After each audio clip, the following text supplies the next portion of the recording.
Since 2012, I've had to go through life with sometimes crippling pain in my hips and lower back. In this video, I'm going to tell you a story about how I ended up this way and what I've done in subsequent years to not let my life be defined by my pain, and why I say that fitness is freedom.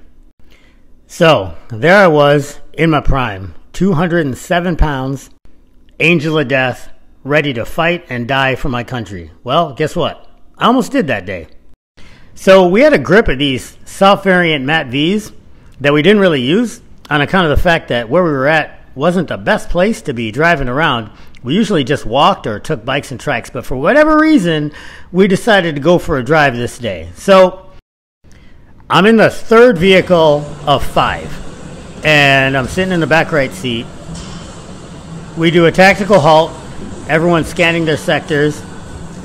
The gunner, who we will call JT, is on the RWS with the 50.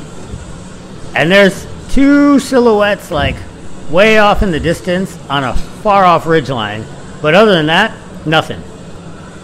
We have good 360 security, so a couple people crack a door open to take a piss. We all get back in and get ready to roll. Now, this is the thing that ultimately saved my life. My buddy, we'll call him JP, who was the senior guy in my truck, he said, "We aren't going anywhere until everyone gets their helmets on and is buckled up." So for those of you that have played this game before, you know as well as I do, I would be speaking falsehoods to say that every time we went out on patrol in a military vehicle, we fastened our harnesses or seatbelts or whatever the case may be, right? Especially if you're planning on getting out and walking and you got like a scar or a Mark 48 or something, like you're not going to buckle up with that. So, well, JP, being the responsible leader that he he was mindful to remind us, like, hey, we don't normally take vehicles out, so let's just like go ahead and buckle up. These things have harnesses for a reason. So we did. As soon as everyone's buckled up, JP tells the driver to start hitting the accelerator, and literally we move forward not even an inch, maybe like a centimeter, and boom! These soft variant Mat V's are not very light vehicles, folks. And my team sergeant, who was on a quad on the ridge line it was on my side of the truck, so to the right of us, he said that we went at least 2.5 stories in the air. Okay, so that's the story. A bunch of you have been asking me to tell the story. What happened to me specifically? Well, like I said, I was in the back right seat of the truck. The blast blasted me out of my harness. I hit my head on the top of the vehicle, which busted the chin strap of my ACH. So my ACH flew off my head and I was unconscious. Then the next thing I remember is I was in zero gravity. I was just kind of like floating through space. And then all of a sudden I hit my head on something hard. And I remember that because I didn't have my helmet on, and I was like, what happened to my helmet? Come to find out, when I regained consciousness, because I thought I was on fire, because a bunch of the oil from the engine that got popped out 100 meters to the front of the vehicle had seeped through the cracks in the right door, which was now the up side of the vehicle, and had gotten all over my back. And so I thought I was burning. That's what woke me up. And that's when I realized I didn't have my helmet on. And what I hit the side of my head against was the buttstock of JT's scar, because he had it sitting in his lap while he was manning the RWS with the 50 cal, since he was the gunner in the middle. Funny now, but not so funny then, part of the story was, you know, my team sergeant, he's trying to get a hold of us on the radio, and I'm trying to call for help, and I'm like obviously severely concussed, barely conscious, And so I hear him talking on the radio, and I keep trying to fumble for my push to talk so I can reply to what he's asking. Like, he's like, you know, because he thought we were all dead.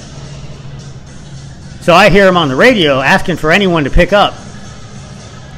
And I was, to my knowledge, the only one conscious or even alive at that point. So I'm trying to fumble with my push to talk, like, you know, half conscious, like my nerves aren't working. And so I'm just going, so like you hear on the radio, like, and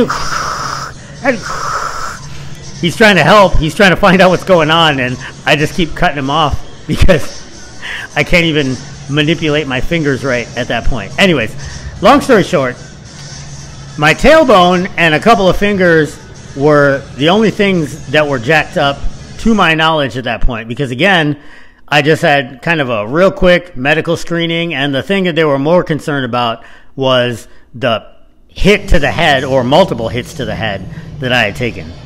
Well, like I said at the beginning, I was a jacked 207 pounds, and most of that 50 more pounds than what I weigh now was in my back. I had a really big, thick back. And the doctor said that that's the only reason why I just had, you know, tailbone issues and why I wasn't dead.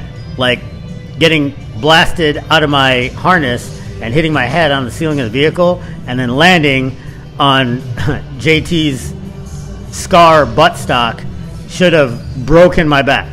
But it didn't, because my back was strong enough to support it. Muscles don't just exert force, folks. They also break forces as well.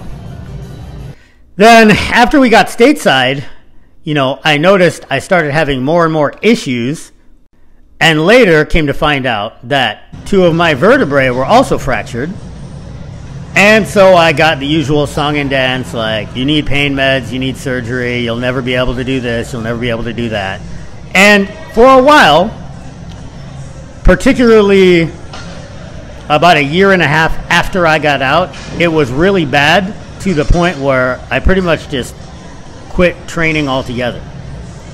And every once in a while, my left hip would just randomly pop out of socket, lost a bunch of muscle, got really fat. I was a mess. And that's that before picture that you see of me sometimes. This freaking guy right here went from a freaking eater of worlds to I don't even know who this guy is. But anyways, how did I get back to where I am now? Well, since I spent most of the runtime of this video telling my story, the quick answer is core work.